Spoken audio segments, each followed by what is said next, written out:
Muito bem, vamos começar então.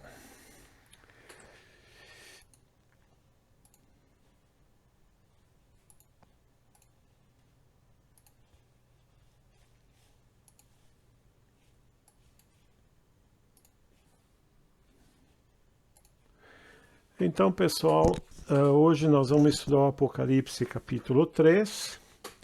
Então, deixando claro que vocês podem interromper a hora que quiserem. Se surgir um assunto diferente, também a gente trata, tá? De interesse de todo mundo, a gente trata, tá bom? Vamos lá, então. Hoje eu estava conversando com a Isabel sobre essas cidades do Apocalipse, né? São as 7 cidades. E a gente começou a olhar no mapa, eu achei interessante, né? Aqui eu não consegui pegar uma coisa mais elaborada porque a gente teve essa ideia agora. Mas olha aqui as 7 cidades, ó. Estão vendo aqui, por exemplo, hoje a gente vai estudar Sardes e Filadélfia, né? Então nós temos aqui Sardes, tá? E Filadélfia. Lembrando que nos Estados Unidos tem uma cidade chamada Filadélfia também, tá? Semana passada a gente estudou Éfeso, tá? Que é essa aqui. E Tiatira, que é essa aqui, né? Então a gente nota que essas 7 cidades, ela fica aqui na Ásia, tá? Aqui por aqui tem pro lado de cá tem a Itália, ela fica pro outro lado, aqui na Ásia. E a gente nota que forma até um círculo aqui, tá? As 7 cidades. E aqui tem a ilha de Patmos, onde João Evangelista ficou preso e onde ele recebeu o Apocalipse. Tá bom? Só então para curiosidade, para a gente continuar aqui. E se eu ganhar numa Mega Sena, vamos fazer uma viagem, eu vou pagar uma viagem para todo mundo para a gente visitar as 7 igrejas, tá? Todo mundo concorda? Concordo. Temos que jogar, né? Temos que jogar. Vamos lá. Vamos ficar na torcida. Aí nós vamos fazer uma excursão, o grupo inteiro, para visitar as 7 igrejas do Apocalipse. Vamos lá, então. Ótimo. Ótima ideia. Tá bom. Então, agora, conforme eu combinei, em azul é o que está no Apocalipse, tá? E depois em preto são os comentários, tá bom? Vamos lá. Versículo 1, então. É capítulo 3, né? Versículo 1. E o anjo da igreja que está em Sardes escreve: Isto diz o que tem os 7 Espíritos de Deus e as 7 estrelas. Conheço as tuas obras, que tem nome de que vives e estás morto. Aqui ele diz de alguma coisa que não está funcionando, tá? Sê vigilante e confirma os restantes que estavam para morrer, porque não achei as tuas obras perfeitas diante de Deus. Lembra-te, pois, do que tens recebido e ouvido, e guarda-o, e arrepende-te. E se não vigiares, virei sobre ti como um ladrão, e não saberás a que hora sobre ti virei. Então a gente nunca sabe a hora exata que vai ter a consequência dos nossos atos. E todos eles têm consequência, boas ou más. Mas também tens em Sardes algumas poucas pessoas que não contaminaram suas vestes, e comigo andarão de branco, porque são dignas disso. É muito comum na Bíblia comparar as vestes com o espírito. Então as vestes limpas significam corpo espiritual que não é mais puro, que tem menos, digamos assim, menos coisas negativas por causa da moral negativa que a pessoa viveu. É muito comparado isso então com as vestes limpas com o perispírito mais puro, digamos assim. O que vencer será vestido de vestes brancas, e de maneira nenhuma riscarei o seu nome no livro da vida. E confessarei o seu nome diante de meu Pai e diante dos seus anjos. Então, Jesus dizendo, que aqui é sempre Jesus que está falando, que ele vai assumir a frente dessas pessoas que têm as vestes brancas. Quer dizer, aquela pessoa que tem o coração mais purificado, que não tem maldade, né? Que ela procurou se elevar, tá? Quem tem ouvidos, ouça o que o Espírito diz às igrejas. É muito comum isso na Bíblia, né? Quem tem ouvidos, que ouça.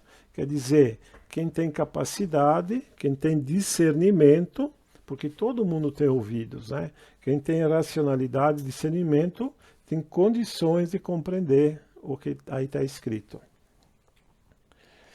Então, Sardes era uma abastada e ampla comunidade judaica. E a gente nota que essas cidades eram sempre comunidades judaicas, né? Então, em escavações recentes, foi encontrada uma sinagoga 3 vezes maior que qualquer outra preservada na Palestina.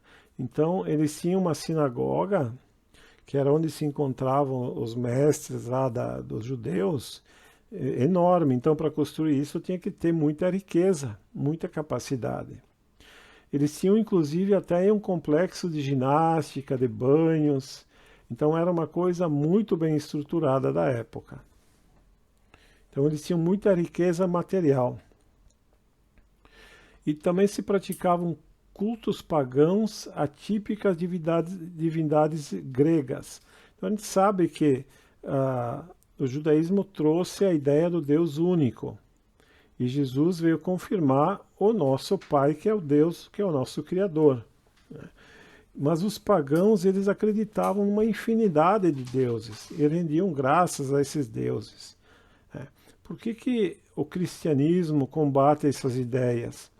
Porque elas são perniciosas, porque esses deuses, na verdade, às vezes são até deuses negociadores. Tu tinha que fazer uma promessa para receber alguma coisa, né? E eu acredito, provavelmente, na verdade, eram até os espíritos inferiores que influenciavam as pessoas, fazer coisas ridículas ou impedindo que as pessoas avançassem.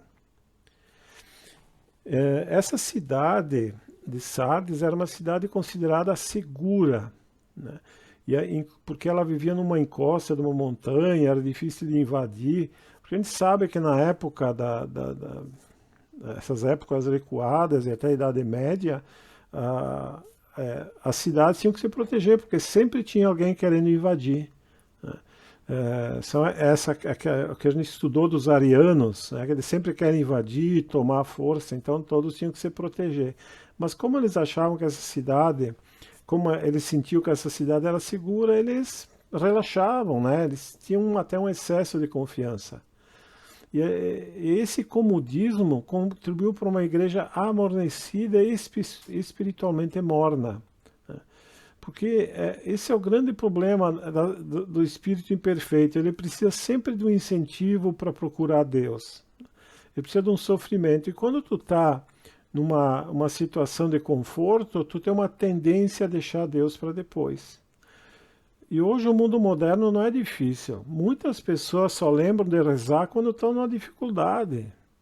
Quando tem uma doença, quando tem uma violência, quando tem uma perda muito grande, as pessoas lembram de Deus. Antes nem sequer lembram, né? E como eu falei, a veste contaminada pode ser comparada ao perispírito impuro. Como é que um perispírito fica impuro? Com tudo que é negativo. Pensamentos negativos, de ódio, rancor, mágoa, revolta, pessimismo, falta de fé e a maldade que a gente exerce sobre o nosso semelhante, a entrega aos prazeres do mundo de uma maneira descontrolada. Então tudo isso torna o nosso perispírito impuro, que é um perispírito imperfeito e que nós vamos ter problema no mundo espiritual. Por isso que eles comparam muito a veste com o perispírito impuro. Eu estou me lembrando aqui tem uma passagem do Evangelho que fala das bodas e que Jesus diz assim, que entrou um súdito, um mal vestido na festa, e ele mandou jogar para fora, né? Bota para fora.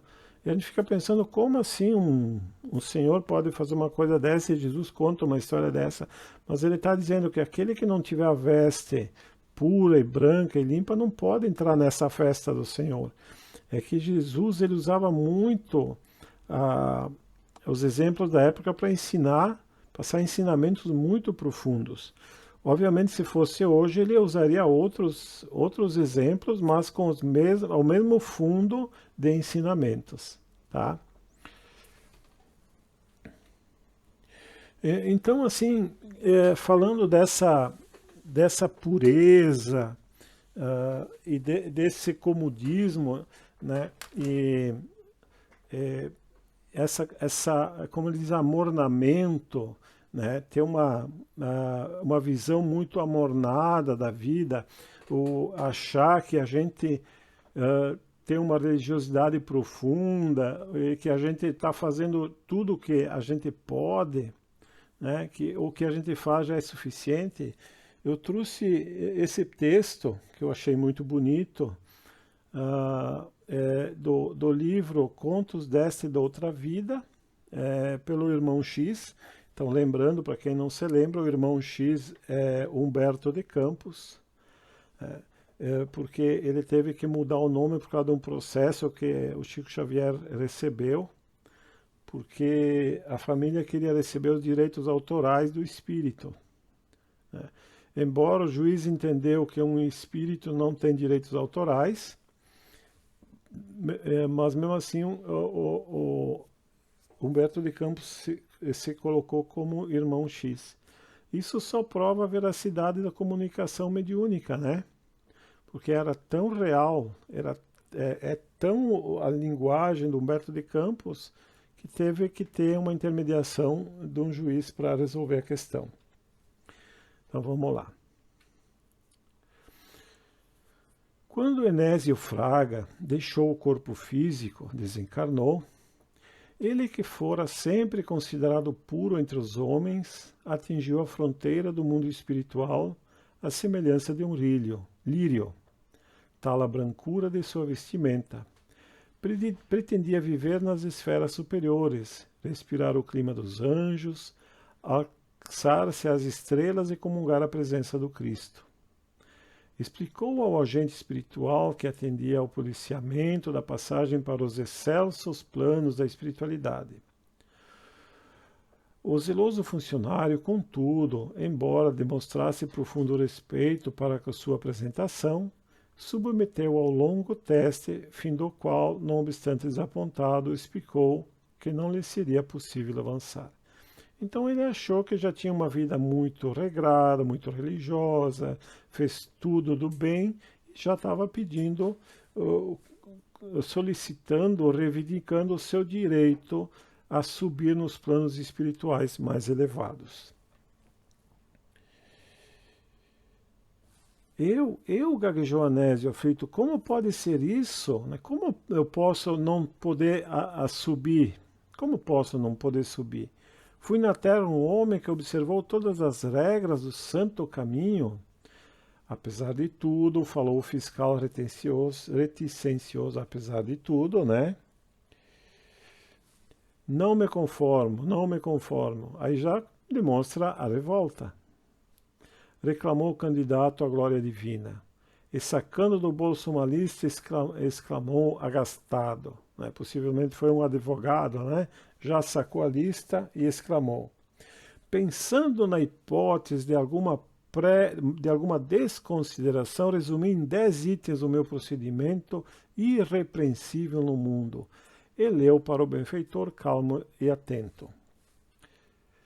Então aqui a lista dele, ó. Respeitei todas as religiões, cultivei o dom da prece, acreditei no poder da caridade, nunca aborreci meus semelhantes, confiei sempre no melhor, calei toda palavra ofensiva ou desrespeitosa, calculei todos os meus passos, jamais procurei os defeitos do próximo, evitei o contato com todas as pessoas viciadas, Vivi em minha casa preocupado em não ser percalço na estrada alheia.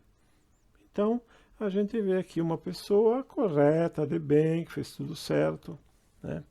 Mas a gente vai entender agora por que que isso é morno, por que que isso não é o suficiente, tá? O mordomo da grande porta, no entanto, sorriu e comentou: Fraga, você leu as afirmações esquecendo as demonstrações. Não. Então ele afirmou, mas e as demonstrações? Como assim?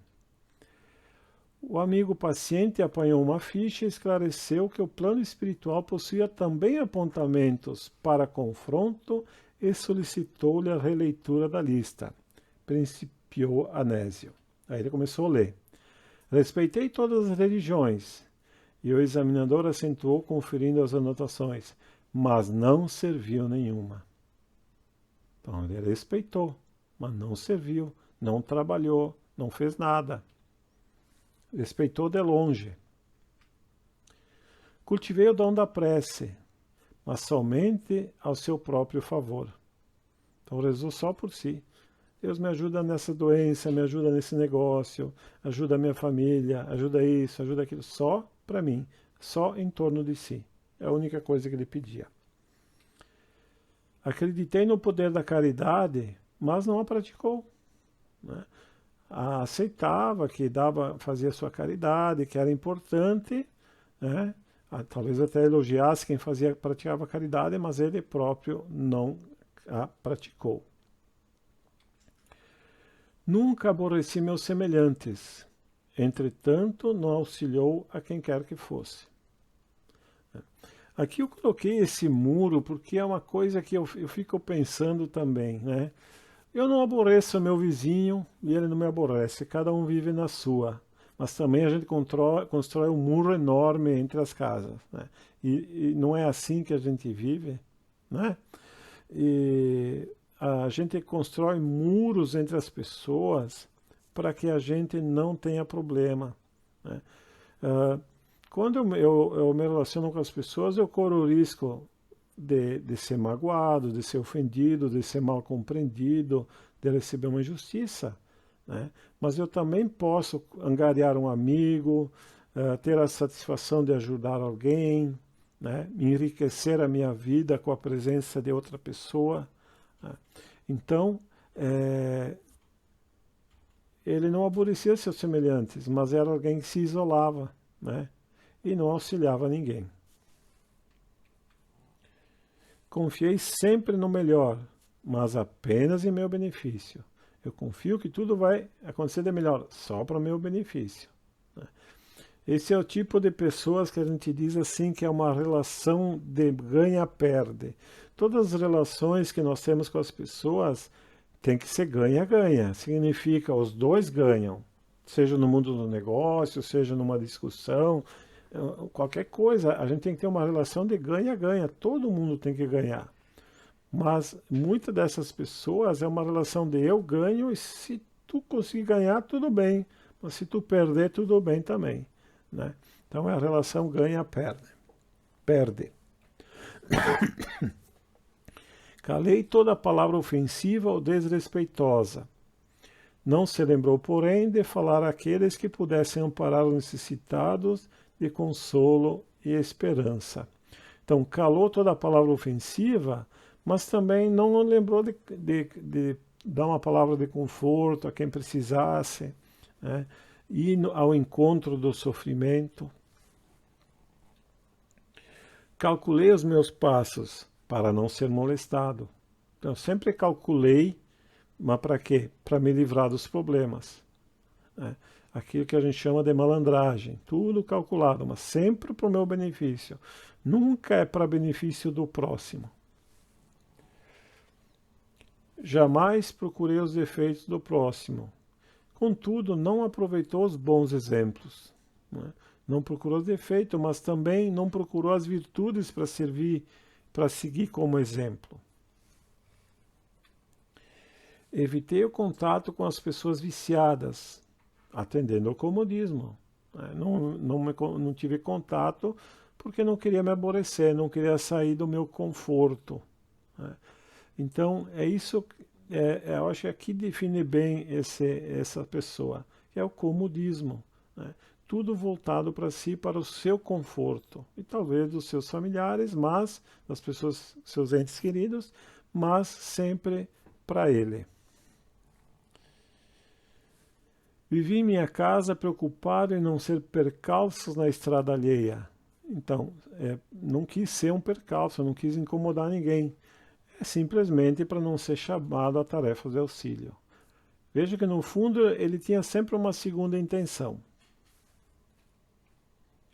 Anésio, desencantado, silenciou, mas o benfeitor esclareceu sem afetação. Meu amigo, não basta fugir do mal. É preciso fazer o bem. Você movimenta-se em branco, veste-se em branco, calça em branco e brilha em branco. Mas sua existência na Terra passou igualmente em branco. Isso é uma vida morna, é uma vida que não tem profundidade, daquele que quer se esquivar das suas responsabilidades e seus deveres. Tá? Volte e viva, então. Volte, encarne de novo, aprenda. E angustiado, Anésio perdeu o próprio equilíbrio e rolou da altura na direção da Terra. Então volta a reencarnar para aprender, né, a ser uma pessoa autêntica. Né? Eu gosto dessa frase, ser autêntico, não ser hipócrita, dissimular. Eu não me meto com ninguém porque não quero que ninguém se meta comigo. Né? O Emmanuel diz assim que quando a gente socorre uma pessoa, a gente pode ter problemas, qualquer coisa. E aí ele dizia assim, ninguém socorre o náufrago sem levar o chicote das ondas. Então tem alguém naufragado no oceano, aquelas ondas que sobem e descem, e tu vai lá para socorrer, e tu também vai levar o choque das ondas. É assim que funciona fazer o bem. Né? Tu também é alvo dos problemas, mas é assim que a gente evolui. Isso é não ser morno, né? É ser alguém que faz o bem. Então, alguém tem algum comentário? Sim? Eu teria algo para debater. Ótimo. Eu escutei isso algum tempo atrás, ali na parte que você falaste da religião. Fala um pouquinho mais alto, Maria, por favor. Ali na parte que você falaste da religião. Da religião. Você está escutando? Sim, agora estou escutando. Sim, pode falar. Então, respeitasse todas as religiões, mas nenhuma seguisse. Uhum. Nessa parte ali, eu teria algumas dúvidas, assim, Sim. algo para debater. Uhum. Na Bíblia ali, não está escrito de fato o que é religião, porque Isso. cada religião veio tanto para impor como para falar a palavra de Deus, né? Sim. Então, nessa parte ali, o correto seria realmente tu ir numa religião, acatar as coisas que vêm dessa religião, você mesmo praticar em casa o pensamento a Deus, a elevação a Deus. Eu fico na dúvida nessa parte. Tá bom. Muito bem levantado, Maria. Eu sei que tu está dizendo, mas então eu tenho que fazer parte de uma religião, ou ser espírita, ou ser católica, ou ser... Isso. Eu creio que o que ele quer dizer aqui é tu seguir a Deus de fato, né? Buscar a Deus. Por exemplo, hoje a gente sabe que tem um movimento muito grande dos espiritualistas, né? E eu vejo que eles estão buscando algo melhor. Tá? Eu vejo assim, Maria, que a religião tem que tornar a pessoa melhor. Então, se tu segue qualquer linha filosófica ou de pensamento e te torna uma pessoa melhor e principalmente te torna uma pessoa mais feliz, tá? Porque se a religião não está te tornando mais feliz, não está funcionando. Tá? Então, é a religião que ele fala, tá? Ele está falando aqui entre aspas, digamos assim, eu entendo assim, tá? É seguir um caminho que leva a Deus, tá? Para mim é isso. Tá, ok, entendi. Obrigada. Tá, Maria? Não se preocupe que não é isso que ele está dizendo, tem que entrar para uma religião, ou ser espírita, ou ser católico, não. Né? Tu traça o teu caminho para Deus, e esse caminho é tu que faz. Mas esse exemplo, ele não fazia isso, entendeu? Ele respeitava as outras religiões, mas ele próprio não buscava algo maior, tá entendendo, Maria? Entendi agora. Buscar algo maior, tá? Eu entendo assim, tá? Até assim a gente fala, por exemplo, eu sou espírita, e sou porque eu gosto do espiritismo, eu me fecho com ele, né? Agora, a gente não sabe definir exatamente se o espiritismo é uma religião ou não, porque ele é algo bem diferente, né, Maria? Ele é diferente Sim. das religiões, né? Então, a gente tem uma dificuldade de definir se é ou não. Eu acho que é uma religião porque ele aproxima o ser de Deus. Então, é uma religião, porque eu entendo religião aquilo que aproxima o ser de Deus, né? Por isso que eu falo, se a pessoa busca se aproximar de Deus, para mim isso é uma religião, né? E se a pessoa, cada um tem o seu caminho. O problema é não buscar a Deus. Por que eu vejo que é um problema? Eu tenho o direito de não buscar a Deus. Claro que não tem. Perdão, tem direito. Tu é livre, Deus te criou livre. O problema é que nós estamos preocupados com a verdadeira felicidade do ser humano. E eu estou plenamente convencido, só pode ser feliz a pessoa que se aproxima de Deus. Mas eu estou falando da felicidade verdadeira, né? Não a felicidade fictícia que tem por aí, né? Inclusive a felicidade daquele que busca Deus é uma felicidade inabalável, não se abala tão fácil, tá? E essa felicidade dos remédios psiquiátricos não é uma felicidade verdadeira, tá? Ela logo vai ser abalada, tá?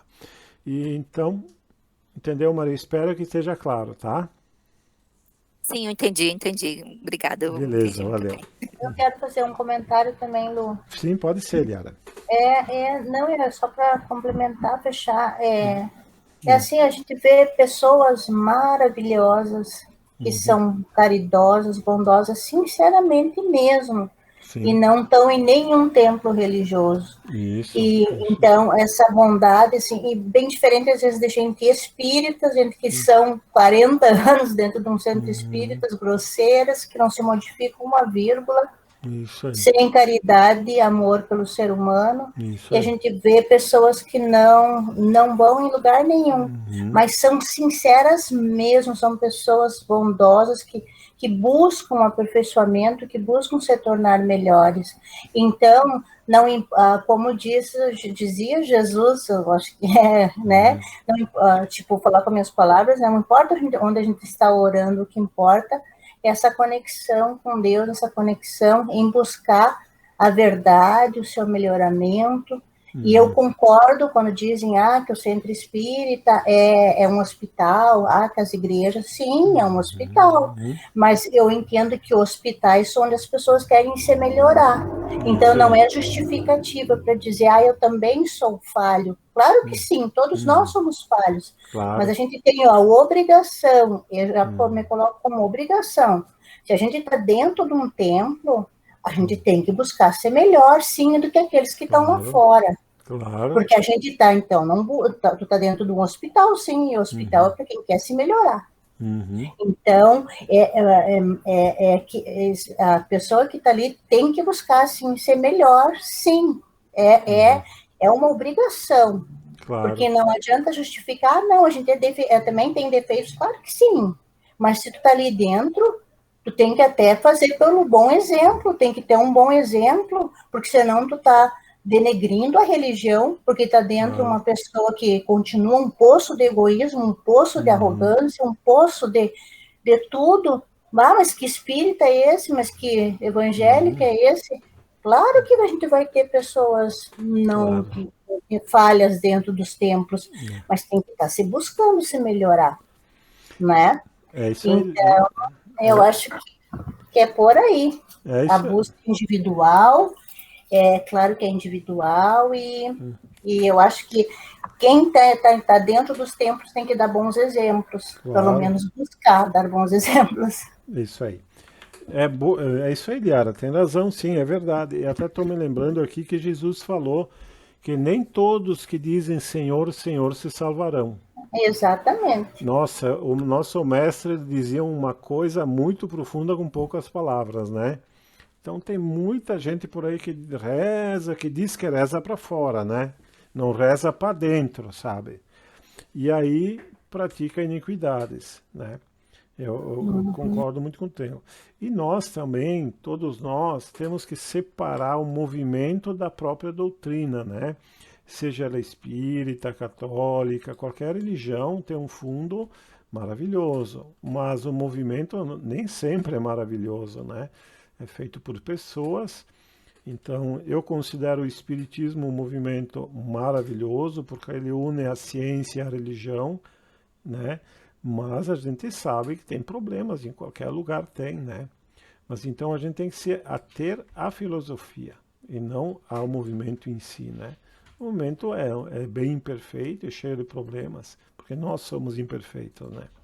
Certo? Certo. Alguém quer fazer mais algum comentário? Muito bom, pessoal. Agradeço aí os comentários e continuamos.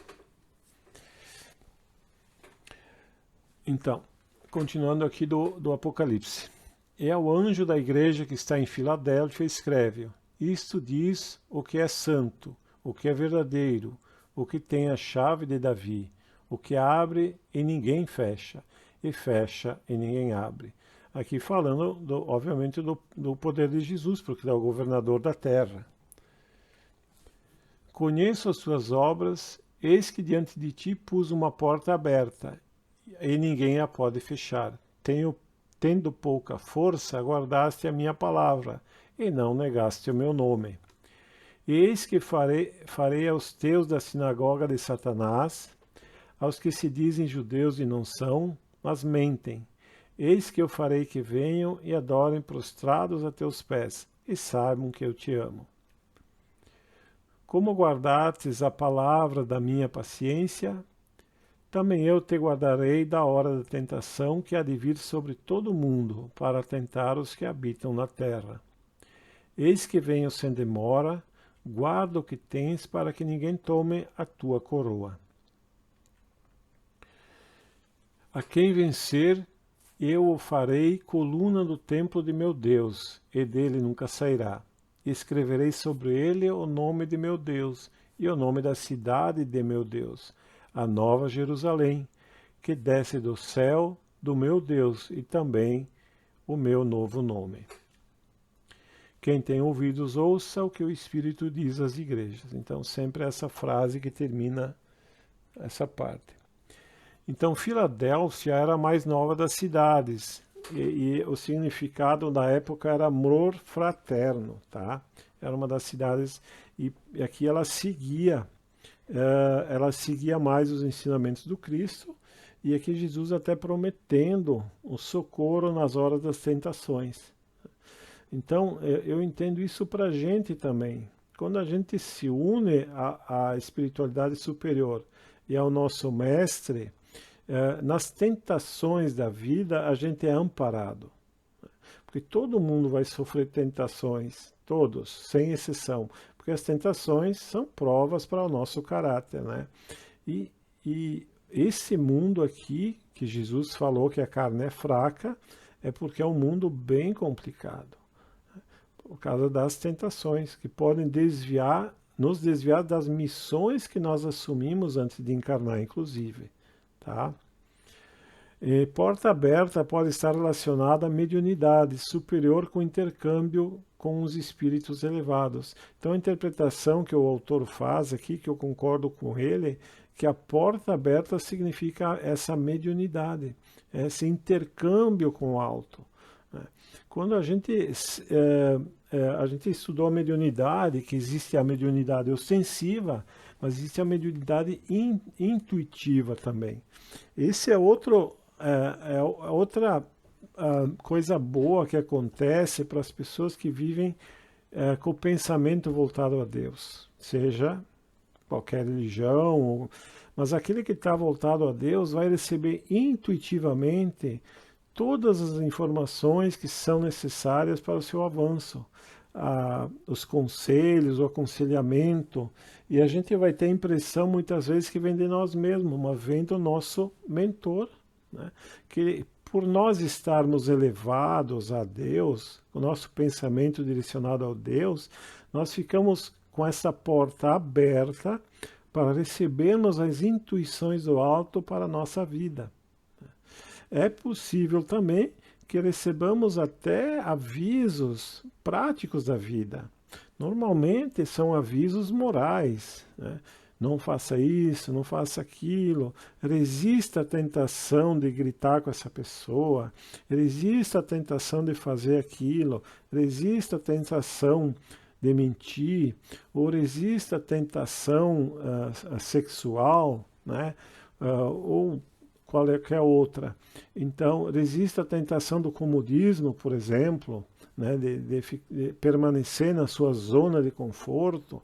Então, vem esses aconselhamentos morais, e podem inclusive vir aconselhamentos práticos, porque às vezes nós não temos que passar por certas situações e aí nós temos o pensamento desviado e pegamos outro caminho e aquilo não acontece com a gente, porque a gente não teria que passar por aquela situação e por estar também conectado com o mundo espiritual superior. É por isso que a oração é muito importante. O Sérgio Filipe de Oliveira, um grande médico espírita, ele receita a oração de 6 em 6 horas. Né? De 6 em 6 horas a gente parar e fazer a nossa oração. O que é a nossa oração? É a comunhão com Deus, é pensar em Deus, né? Voltar àquele pensamento positivo. Tá? Então, isso é a porta aberta. Então, essa cidade manteve essa porta aberta com o alto e recebeu as influências positivas sendo elogiados por Jesus. Guardaste a minha palavra e não negaste o meu nome. Então, Filadélfia, vocês lembram de Esmirna que a gente estudou, não são exortadas ao arrependimento, porque elas estão no caminho. E a Nova Jerusalém, que a gente vai ver com mais detalhe mais adiante, o que significa essa Nova Jerusalém, diz respeito a um ponto específico no planeta que receberá os remanescentes das tribulações finais, sobre aqueles que passarão pela colheita e pela separação entre o joio e o trigo. Né? Então Jesus naquela época falou já que haveria a época da colheita, né? E haveria a época da separação do joio e do trigo. Eu fui estudar por que é essa questão do joio e do trigo, né? O joio ele é muito parecido com o trigo quando ele está crescendo. Só que quando cresce ele não dá trigo, né? Acredito que na época devia ser um problema muito grave, porque aí diminuiria a comida para as pessoas e tal. Só que tem um detalhe, tu não pode arrancar o joio antes do tempo, porque tu vai arrancar o trigo junto. E vai ser pior.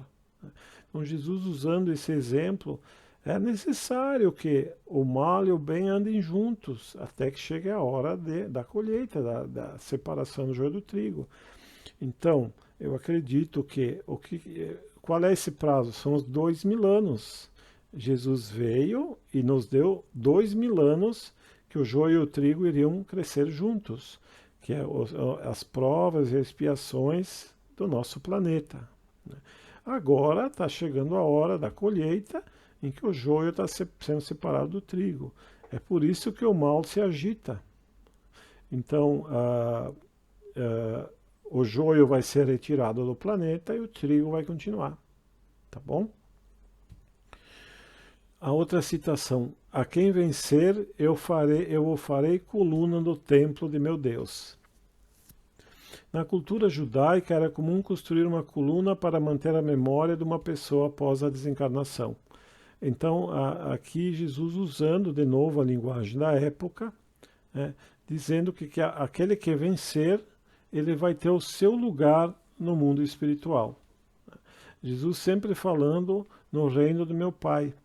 Ou, na época eles não tinham condições de compreender o mundo espiritual. Hoje nós temos condições de compreender. Hoje nós compreendemos que as pessoas que realmente vivem no bem, isso está comprovado pelas comunicações mediúnicas, elas estão melhores no mundo espiritual.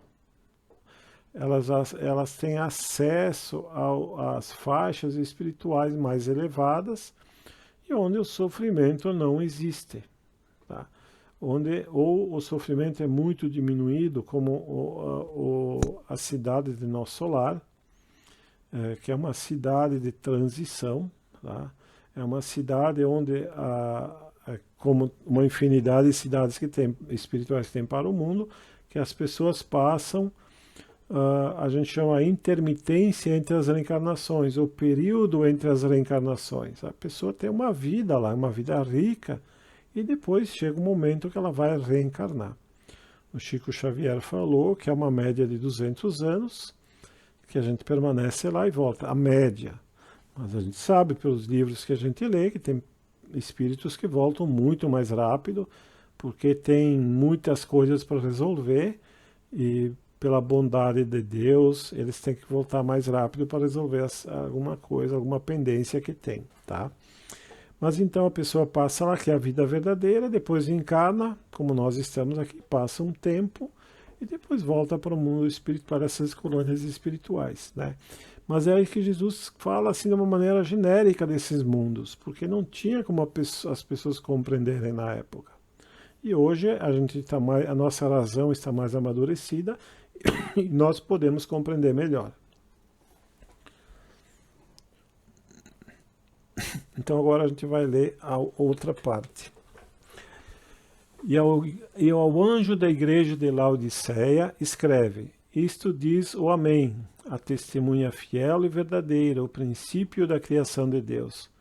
Conheço tuas obras, que nem és frio nem quente, quem deras fosse frio ou quente.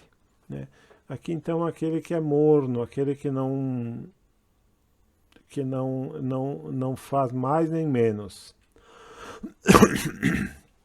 Assim porque és morno e não és frio nem quente, vomitar-te-ei da minha boca.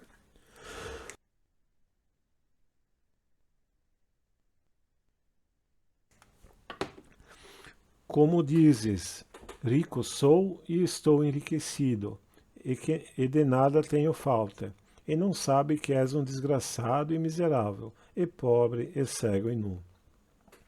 Porque é uma cidade muito rica, né? Aconselho-te que de mim compres ouro provado no fogo, para que te enriqueças, e roupas brancas para que te vistas, e não apareça a vergonha da tua nudez, e que unjas os teus olhos com colírio para que vejas. Isso que a gente vai ver que é tudo simbólico, tá? Eu repreendo e castigo a todos quantos amo. Sê, pois, zeloso e arrepende-te. Eis que estou à porta e bato. Se alguém ouvir a minha voz e abrir a porta, entrarei em sua casa e com ele cearei e ele comigo. Ao que vencer, lhe concederei que se assente comigo no meu trono, assim como eu venci e me assentei como meu Pai no seu trono. Quem tem ouvidos ouça o que o Espírito diz às igrejas. Então fechou mais um. Então Laodiceia era um próspero centro cultural e polo comercial, sede do judaísmo organizado, era uma cidade próspera e independente. Então, nesse contexto, a igreja de Laodiceia tornou-se morna perante os ensinamentos de Jesus. E aqui a gente faz uma reflexão. Era uma cidade muito rica e abastada, onde as pessoas não se preocupavam com a sua subsistência, né? E começaram a se entregar aos prazeres mundanos sem refletir na sua existência espiritual. E Emmanuel, nesse texto que a gente vai ler, ele aponta que hoje, na atualidade, nós temos o mesmo problema, tá? As igrejas amornecidas da atualidade e os falsos desejos dos crentes nos diversos setores do cristianismo justificam nossas intenções. Em toda parte há tendências à ociosidade do espírito e manifestações de menor esforço. Muitos discípulos disputam as prerrogativas de Estado, enquanto outros, distanciados voluntariamente do trabalho justo, suplicam a proteção sobrenatural do céu. Templos e devotos entregam-se gostosamente a situações acomodatícias, preferindo as dominações e regalos de ordem material. Então, aqui, isso é um fato. A gente vê, sem crítica da nossa parte, muitas religiões evangélicas crescendo bastante. Fazem um trabalho muito bom. Mas eu quero aqui fazer uma pequena crítica. Eu acompanho, às vezes, na televisão, essas igrejas, e a gente nota que a parte moral é pouco falado, né? Tudo é, Deus vai te ajudar a pagar tuas dívidas, Deus vai te ajudar a arrumar um emprego, Deus vai ajudar que teu negócio cresça, né? São coisas do mundo, como se Deus estivesse a serviço da gente. E como eu estava falando com a Maria, eu não entendo que a religião seja disso. A parte material cabe a nós. Por exemplo, tivemos a Covid e o ser humano teve a responsabilidade de desenvolver uma vacina. Não veio Deus aqui e nos deu a vacina. É claro que tivemos as intuições, as facilidades que Deus proveu, tudo, com certeza, mas nós é que fizemos essa nossa parte. Então, a função da religião é aproximar o ser de Deus, porque nós estamos na vida material muito afastados de Deus. E tanto isso é verdade que nós temos que encarnar muitas vezes. E temos que entender que esse aqui é um mundo que está oposto a Deus. Então, está oposto à nossa verdadeira felicidade. Nossa verdadeira felicidade está em estar próximo a Deus. Quem consegue aproximar-se de Deus e sentir-se próximo a Deus, pode dizer o quanto se sente feliz e como as coisas do mundo não as abala. A gente vê a vida dos santos, é uma vida materialmente pobre e simples, cheia de sofrimentos do mundo, mas eram felizes porque estavam próximos de Deus, tá? Então vamos ver aqui as recomendações de Jesus. Ouro provado no fogo é uma virtude laboriosamente conquistada na experiência do amor, né? Então o fogo é alguma coisa forte, né? Que age. Então esse significa o fogo das existências, das dificuldades, do esforço próprio, né? Esse é o ouro provado no fogo. Significa preocupar-se menos com as atividades financeiras e mais com o verdadeiro tesouro do Espírito. Que esse é o nosso verdadeiro tesouro. Então aqui a gente começa a refletir sobre essa vida morna, essa acomodação que a gente tem na vida, quando a gente tem uma vida com mais facilidades, né? Eu queria então aproveitar, como a gente falou, de trazer para o mundo moderno, trazer para umas reflexões para a nossa vida, né? Eu gosto muito dessa frase aqui, ó. Homens fortes criam tempos fáceis, né? Então aqueles homens que pegam aqueles tempos difíceis e trabalham, né? E fazem os tempos fáceis porque conseguiram o progresso. E os tempos fáceis geram homens fracos, né? Isso é uma grande verdade. E aí esses homens fracos criam os tempos difíceis. E aí os tempos difíceis geram homens fortes de novo. Eu gosto disso aqui porque para mim é uma grande verdade. Quando a gente tem uma facilidade na vida, a gente tende a se acomodar. E eu fico preocupado conosco, às vezes, comigo principalmente, porque a gente tem uma vida boa. Não somos ricos, mas a vida é boa. Temos muitos confortos, né?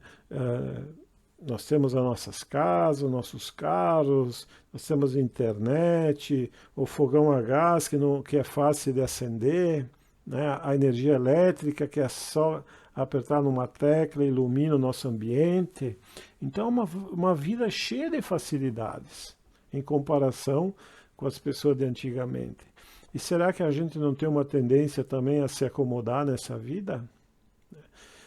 Como é difícil sair de uma cama quentinha para ir socorrer alguém que está precisando. É preciso muito desprendimento para fazer isso, né? Então, é isso que acontece.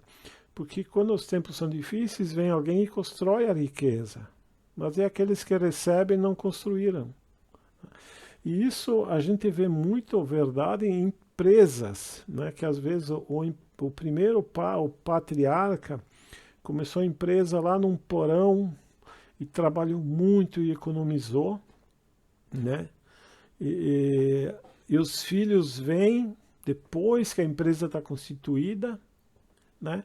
E pegam aquela empresa pronta e não dão valor às coisas e podem colocar a perder, né? No máximo os netos já colocam a perder, né? Por quê? Porque não tiveram a dificuldade da conquista, né? E essas pessoas que começaram, elas têm essa característica dessa força, né? Uma coisa, por exemplo, que a gente fala assim, que é a economia, né? Procurar usar o máximo possível os materiais. Eu tenho uma empresa que eu trabalho, que o patriarca começou ela bem pequena, né? E depois os filhos estão tocando. Hoje ele está com 95 anos. A gente até orou por ele por causa da Covid, e graças a Deus ele melhorou. E ele era uma pessoa muito trabalhadora e muito austera na economia, né? E até hoje, esses dias eu fui lá na manutenção, tinha uma caixa cheia de prego quebrado, parafuso quebrado. Ele recolhe tudo que ele acha no chão. E olha que ele tem muito dinheiro, né, hoje. E ele recolhe tudo e guarda, porque está no espírito dele isso aí, né? Ele fez a riqueza, assim, e graças a Deus está dando emprego para muita gente com o que ele fez. Mas a gente nota que muitas vezes os filhos têm acham que tudo é fácil, né? Aí tomam decisões erradas e podem colocar tudo a perder, tá? Então, quando a gente tem uma vida muito fácil, que Deus, na sua infinita misericórdia, provê facilidades, temos que ter muito cuidado de não tornar a nossa vida espiritual morna, tá? Isso que eu tirei dessa passagem, tá? Agora, a gente também tem que entender que o Espiritismo nos explica, tá bom? Sobre a riqueza, né? A gente não pode achar que a riqueza material, ela é uma coisa ruim em si, e não é, né?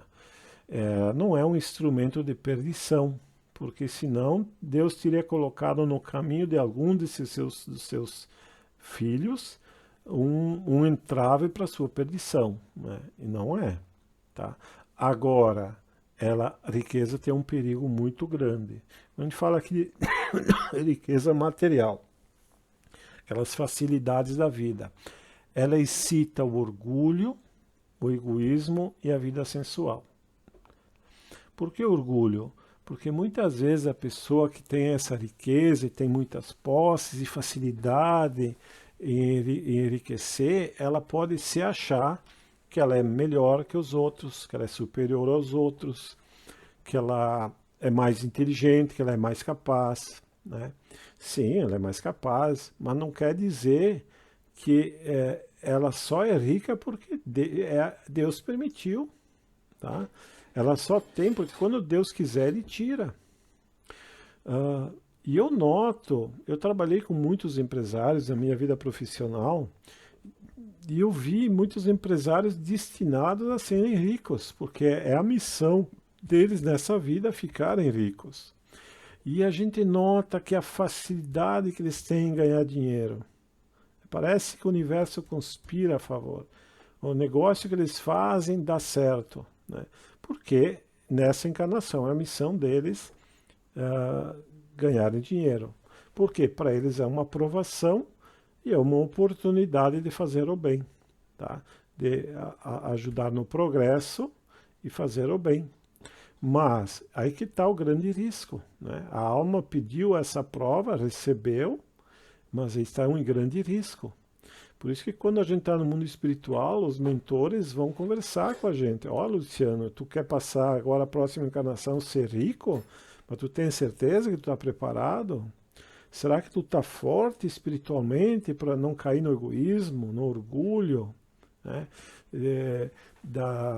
Eu vi um empresário aqui em Bento, que eu não vou falar o nome, ele tinha uma mansão muito grande, luxuosa, e ele queria algo diferente. Ele comprou o terreno ao lado e construiu outra mansão. Então, isso é um absurdo, sabe? Com tanta gente passando fome, se tem dinheiro sobrando, amplia a empresa e dá mais emprego para as pessoas, porque o dinheiro que se tem não é para o nosso bem-estar apenas, é para o bem-estar social. E a vida sensual também, né? Porque, principalmente falando quando um empresário, né? Um homem, ele é assediado por mulheres interesseiras e bonitas e ele vai cair na tentação. É muito difícil ele não cair. Tá? E a gente vê muito isso. Tá? Então, esses são os perigos da riqueza. Agora, ele é um elemento de progresso. Tá? E é um meio de salvação. E aquele que consegue vencer, ele tem grandes méritos. É aquele que Jesus disse que eu vou construir uma coluna e colocar lá para todo mundo ver, né? Então, se a riqueza somente males houvesse de produzir, Deus não a teria posto na terra. Compete ao homem fazê-la produzir bem. Se não é um elemento direto de progresso moral, é sem contestação poderoso elemento de progresso intelectual. Isso aqui é muito importante. Porque a alma evolui para Deus com duas asas. A asa da inteligência e a asa da moral, né? Ou do sentimento. Nós precisamos progredir com as duas forças da alma. Uma é a inteligência e outra é a moral. Isso é de uma obviedade absoluta, porque vejam bem, para mim compreender a moral, eu tenho que ser inteligente. Sem inteligência, como é que eu vou compreender a moral? Então, tanto é que essas duas coisas, a inteligência e a moral, não evoluem iguais na alma. Sempre a inteligência vem antes, né? E tanto é que a inteligência vem que a sua inteligência a pessoa pratica o mal, porque veio antes da moral. Por que é importante que venha a inteligência antes? Para que depois o ser possa compreender a moral. Daí a pessoa evolui moralmente e depois evolui a inteligência e moral, inteligência e moral. Tanto é que os espíritos superiores, eles são sábios e extremamente bons e extremamente sábios. Vejam o nosso Mestre Jesus. O homem que mais bom, de maior bondade que pisou no nosso planeta, mas com certeza o mais inteligente também, porque compreendia todos os homens que o cercavam. E compreendia todos os mistérios que são reservados para o nosso futuro. Então, essa é a evolução moral e intelectual. Tudo bem? Aqui eu queria dar um exemplo dessa questão de que a vida com facilidades pode levar a tu ter uma vida mais morna, mais distante de Deus, da religiosidade. Eu quis trazer um exemplo contrário, que é alguém que eu admiro muito. Essa Isabel de Aragão, né, ela foi considerada a rainha santa. Eu acho que eu já falei para vocês no outro encontro, a rainha santa de Portugal, lá pelo século XIII. Ela era uma pessoa muito boa E por que eu trouxe ela como exemplo? Porque ela nasceu e ela teve possibilidade de participar de um lugar muito abastado. Serviçais, facilidades, roupas, palácios, né? Não tinha que passar frio, não tinha que passar fome, todas as suas vontades atendidas. E ela tinha tudo para se acomodar como qualquer um de nós talvez se acomodasse nessa situação, né? Mas ela não. Ela saiu do seu conforto para socorrer os pobres, para ajudar os necessitados. Foi uma alma muito elevada que pisou naqueles lugares. E no livro Nosso Lar, né, tem a ministra veneranda, né, ela se apresenta como uma ministra, é uma das melhores ministras de Nosso Lar. Ela foi Isabel de Aragão. Quem ler o livro, se algum dia a gente ler o Nosso Lar, estudar o Nosso Lar, a gente vai ver a grandeza desse ser, dessa ministra veneranda. A Isabel, ela está preparando ali para apresentar para vocês a história dessa grande rainha, para vocês entenderem como ela é grandiosa. Mentira! Ai, que chato. Não. Não, a Isabela, ela leu e ela estuda muito a história, estudou, né? Até hoje ela estava me contando umas histórias bem curiosas. Ela é conhecida como a Rainha das Flores, da Rosa, é isso? Não, é que ela ela foi também a Isabel da Hungria, Da a Hungria. tia-avó.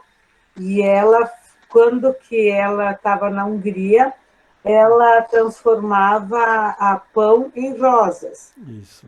E quando ela fugia atrás do palácio em Portugal, aí Ela encarnou em Portugal daí, né? quando ela encarnou em Portugal, aí ela saía por trás do palácio para ir levar pão aos pobres. Aí o marido, ele um dia, ele pegou ela em flagrante e ela disse que não, são rosas, ela estava com as vestes, acho, de pão. E quando ele quis ver, eles são rosas, não era uma época de rosas. E quando ela abriu, tinha as rosas. Então, e também isso se dava com a tia-avó, que fazia também essa... Mas era mesmo espírito. É o mesmo espírito, né? E a Hungria e Portugal brigam porque chamam de a Rainha das Rosas, né? É a Santa das Rosas, só que a Hungria ganhou porque foi a primeira. Sim. Só que eles não têm essa parte, só tem na parte católica. Que é o mesmo espírito. Aí, quando a gente viu toda a história, o espiritismo sabe que é uma reencarnação, né? É muito interessante, é isso aí, Isabel. Eu quis trazer, então, esse como um exemplo. Então, nós temos outros, obviamente, por exemplo, São Francisco de Assis nasceu num lugar abastado, muito dinheiro, né? Podia ter uma vida materialmente muito fácil, mas abdicou de tudo. Abdicou, escolheu a pobreza para servir ao semelhante, né? Então, é isso que está dando o exemplo aqui dessa igreja, né? A vida material temos que ter muito cuidado com as facilidades, tá? É muito comum quando a gente tem uma doença fazer promessas a Deus e tal, e quando a gente se cura, a gente esquece, por exemplo, né? A gente faz muitas promessas, depois esquece. E talvez tem uns que querem até enganar os santos, né? Eu me lembro de Valdo contando uma história de uma mulher que fez uma promessa que ela ia subir de joelhos, uma subida bem grande, subir, né? Subir de joelhos para pagar uma promessa. Era no Cristo Redentor em Rio de Janeiro. Mas dava para subir de carro, né? Sim, isso é a de Aí carro. o que ela fez? Ela contratou um táxi, ajoelhou no banco de trás e mandou o táxi subir. Quer dizer, enganou o santo, né? Subiu do joelho, mas no carro. Então tem pessoas assim, né? Que na hora de fazer a promessa é fácil, né? Os italianos têm uma frase que dizem assim: entre il dire e il fare in mezzo è il mare. Quer dizer, entre o dizer e o fazer, no meio tem um oceano. Né? Dizer é fácil, fazer já é difícil. Né? Então é a mesma coisa, a vida abastada, a gente tem uma tendência a se acomodar. Né? A gente diz assim, eu entro na minha zona de conforto. A gente usa isso muito nas empresas, quando se trabalha com a liderança, de tentar tirar as pessoas da sua zona de conforto. Tá? Então, Emmanuel, a respeito do Apocalipse 3,18, ele diz assim: para que um homem se enriqueça, deve adquirir o ouro provado no fogo, fortuna essa que procede das mãos generosas do Altíssimo. Somente essa riqueza espiritual, adquirida nas situações de trabalho árduo, de profunda compreensão, de vitória sobre si mesmo, de esforço incessante, conferirá ao espírito a posição de ascendência legítima, de bem-estar permanente, além das transformações impostas pelo sepulcro, e apenas levará a efeito tão elevada conquista após entregar-se totalmente ao Pai para a grandeza do divino serviço. Então a gente vê essas pessoas. Eu estava vendo uma colega minha que ela é faxineira lá na empresa, e ela estava me contando a história que o pai delas, são 3 irmãs, elas eram pré-adolescentes, e o pai faleceu de cirrose porque bebia muito. E a mãe assumiu as rédeas e criou os 3 filhos, né? Trabalhou muito, eram pessoas que não tinham posses, e são aquelas pessoas batalhadoras, né? E aí eu fico pensando, nessa rudeza é que se cria o caráter da pessoa.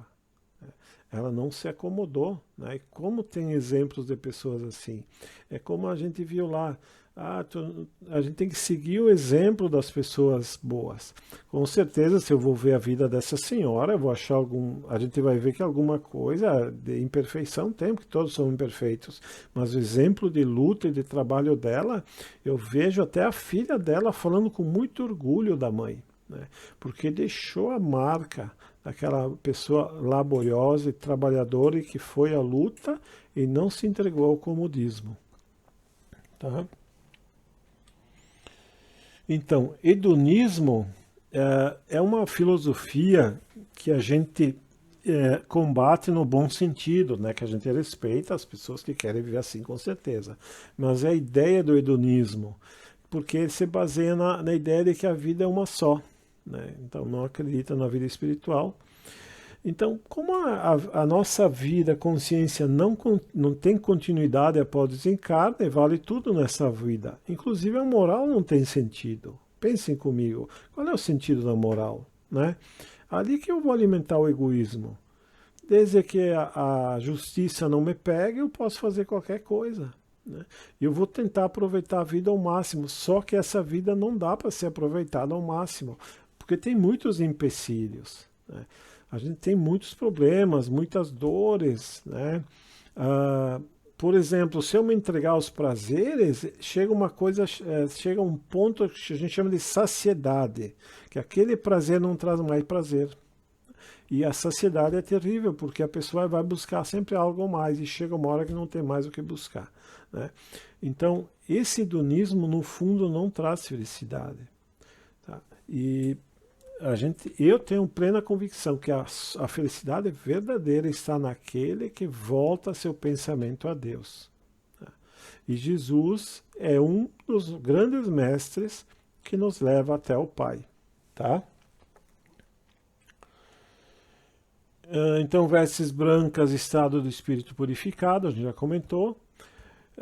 No mundo espiritual, o espírito se apresenta tal qual é. A nudez corresponde à exposição das verdades íntimas do espírito. Então aqui é muito importante a gente frisar que no mundo espiritual nós não conseguimos esconder os nossos pensamentos, porque ele se apresenta no perispírito. Aqui eu fico pensando nas pessoas acostumadas a manipular e mentir. Quando desencarnam, não vai perder esse costume. E o que que acontece? Não consegue mentir. Vocês já imaginaram o desespero dessa pessoa? Por isso que o mais importante, a gente tem que se acostumar a sermos autênticos, sermos nós mesmos, tá?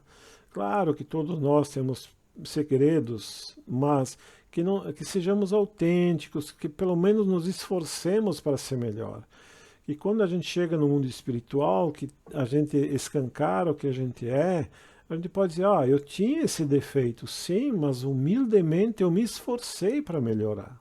Talvez eu não tenha conseguido tanto, eu reconheço esse meu defeito, quero continuar a melhorar. Vai ficar tudo bem, ninguém pode dizer nada, né? Em Apocalipse 19:8 está escrito: o linho fino são a justiça dos santos. Inclusive, isso é uma comparação com as atividades têxteis da região, porque, como a gente falou, o Evangelho, a Bíblia, usa muito os exemplos da época para passar os ensinamentos, né? Se fosse hoje, eu usaria outras coisas. Então, se comparava muito com aquelas atividades têxteis que se fabricavam tecidos na época.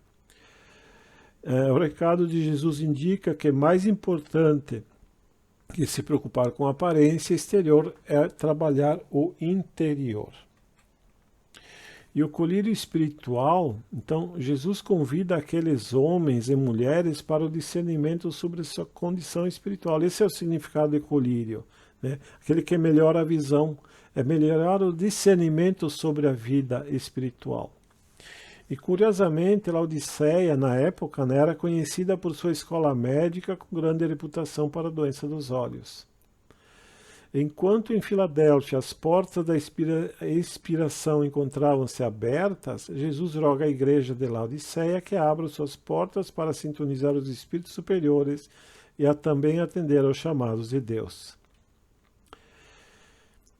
Então Emmanuel nos fala: todos os homens menos rudes têm a sua convocação pessoal ao serviço do Cristo.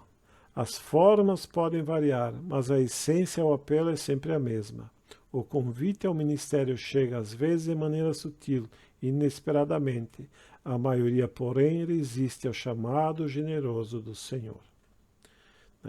Então, isso aqui é que tinha. Então, conforme a gente combinou, eu tentei trazer para o tempo de hoje, para algum ensinamento, porque eu me dei conta de uma coisa. Que o que faça no Apocalipse, tudo que se diz das cidades pode se aplicar a nós, as pessoas, não é? Se eu digo que uma cidade pode ser morna, eu também posso ser morno. A cidade pode se acomodar nas facilidades, eu também posso me acomodar. Então eu entendi que eu posso aplicar a mim mesmo, né? Porque as cidades são a soma dos indivíduos, não é verdade? Então era isso aí que a gente tinha para de hoje, do Apocalipse de hoje, e que queria saber se alguém tem algum comentário ou alguma coisa a acrescentar.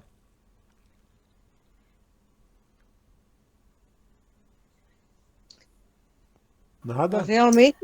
Realmente, Luciano, hoje assim tu fizeste umas ótimas comparações, né? Então se tornou um estudo bem aproveitoso. Eu gostei. Isso. Eu gostei. Eu achei legal trazer para a vida da gente, né, Iria? Para os ensinamentos da vida da gente, né? Verdade. Isso aí. É mais palpável. Mais palpável, isso aí. E também prático, né? Que adianta a gente estudar uma coisa lá da época que não se aplica a nós, né? Eu acho que a gente está aqui estudando para nos tornarmos melhores, né? Para cada um encontrar um caminho para a sua felicidade íntima, né, pessoal? Ótimo, eu gostei, parabéns. Isso. Eu também, Lu, reforço as palavras da tia Lila. Obrigado. Muito bom, e é bom mesmo, com certeza. Isso faz parte que a gente traga para o nosso dia, para a vida diária, né? Porque é isso, a nossa mudança está em constante movimento, e é importante que a gente traga para a vida diária, né? Para nos fortalecer, entender e melhorar. Isso aí. Cada vez mais continue nessa linha, Lu, tá muito ótimo. Muito ótimo. Muito bom. Puxei um português. E também, Yara, eu acho o aprendizado que ficou hoje é não nos acomodarmos, né, Yara? Excelente. Não dá para ver acomodações, não Tem adianta. que sair da cama quentinha para socorrer quem passa frio, não é verdade? Com Como é que eu vou certeza. sair da minha para alguém que passa frio se não saio da minha cama quentinha, né? Sim, e eu acho que assim é muito importante, eu acho que tudo é ensinamento e realmente para a gente ter essa condição de levantar da cama quentinha, quando a gente se coloca no lugar do outro, Isso. e às vezes o sofrimento é assim que às vezes a gente tem que aprender na pele, sabe, sentir na própria pele para depois se colocar no lugar do outro, porque Isso. senão até o entendimento da dor do outro se torna superficial. Porque a gente não tem noção do sofrimento do outro quando a gente às vezes não sente. Porque quando o outro traz uma coisa que de repente a gente sabe o que é, sabe, a gente tem aquela noção do que é. Isso aí é muito mais fácil É por isso de a gente levar um acalento também, né? Então, nas dores físicas e espirituais, emocionais, em todos os sentidos. Então, tudo é válido. A dor tem que ser para aprendizado. A dor é para aprender. Se não é no amor, é na dor. E eu acredito que nós, enquanto esses seres que estamos nesse planeta, nesse momento, a gente ainda tem a tendência a ainda aprender somente na dor, né? Mais fácil. A gente precisa, a gente não consegue muitas vezes aproveitar para aprender no amor. Então, a dor é assim, se Deus permitiu que a gente sentisse dor, é porque tem o seu motivo, tem né? a sua A sua função. função. A dor tem a sua função. Exatamente, que a gente, a cada dia, a gente comece a aprender no amor, que a gente consiga se libertar da dor e aprender mais no amor. É isso aí. A dor tem a sua função, né? E a função da dor é exterminar o ego, porque o ego é o nosso problema. O ego é que faz a gente querer não sair da cama quentinha, né? Porque eu tenho que olhar para mim. E como eu falei, eu tenho plena convicção, a verdadeira felicidade, as pessoas felizes são aquelas que se aproximam de Deus. É como eu estava falando com a Maria Weber, não é questão de religião, né? É questão de... Nós somos criaturas criadas pelo Criador. Como é que a gente vai ser feliz se a gente não tem a nossa face voltada ao Criador, né? E não é uma questão de estar preso numa religião. Na verdade, aquele que ama o Criador, como Jesus dizia, e que vive pelo Criador, ele é extremamente feliz e extremamente livre. O Criador nos criou um universo enorme, vasto, muito rico para a gente explorar, para a gente viver. Então, é maravilhoso isso, quando a gente se aproxima de Deus, tá bom? Como assim, realmente não tudo é a intenção. Isso. Não adianta eu estar dentro de um templo de joelho dobrado, fazendo, né, louvando, mas qual é a minha, tudo é intenção, é a intenção que realmente eu estou querendo com aquilo, qual é o meu propósito, é a intenção, tá dentro da... É muito importante, é gostoso, é legal seguir a religião, ter um entendimento, trazer, sabe, onde ora a oração mais forte entre mais pessoas, mas realmente é individual, a caminhada é individual e não importa onde a gente esteja, o que importa é a intenção de tudo aquilo que a gente está se propondo a fazer, né? Isso então... aí, tu falou da oração do coração, né? Aquela que vem de dentro. Aí eu tô lembrando aqui, pessoal, eu não sei se eu já contei a história do Zé, né? Aquele que orava assim, oi Jesus, aqui é o Zé, né? E ele não sabia rezar, ninguém ensinou ele a rezar. Mas ele chegava no fundo da igreja e dizia, oi Jesus, aqui é o Zé, né? E um dia o padre viu ele lá rezando assim, mas não é assim que você reza, tem que ser diferente e tal. Ele só sabe dizer, oi Zé, Oi, Jesus, aqui é o Zé. Então o Zé ficou muito doente, foi parar num hospital, estava já no seu leito de morte, e ele pediu uma cadeira para ficar no lado dele, né, uma cadeira vazia. Aí pediram para ele, mas Zé, por que tu quer essa cadeira? Ele disse, não, é por causa do meu visitante que vem me visitar todo dia. E ele chega e diz, oi Zé, aqui é o Jesus. Isso para mim é oração. Com certeza, porque era o que. E Deus sabe, Jesus sabe o que carrega o nosso coração. Não é o que a gente verbaliza, Deus sabe. A gente pode enganar uns aos outros, mas a Jesus e a Deus não, porque Ele sabe o que a gente carrega dentro da gente. Então, palavras bonitas e palavreados bonitos, todos são capazes de fazer. Isso. Mas vamos pegar a veracidade e realmente o amor que está dentro dessas palavras. Será que o que está sendo externalizado é verdadeiro? Né? E a gente diz, oi Jesus, aqui é o nosso grupo, o nosso singelo grupo, né? Muito bem, então. Agora, então, vamos fazer a nossa... Não sei se alguém tem mais algum comentário. Tudo bem? Tá bom, então. Então, vamos agora fazer a nossa irradiação.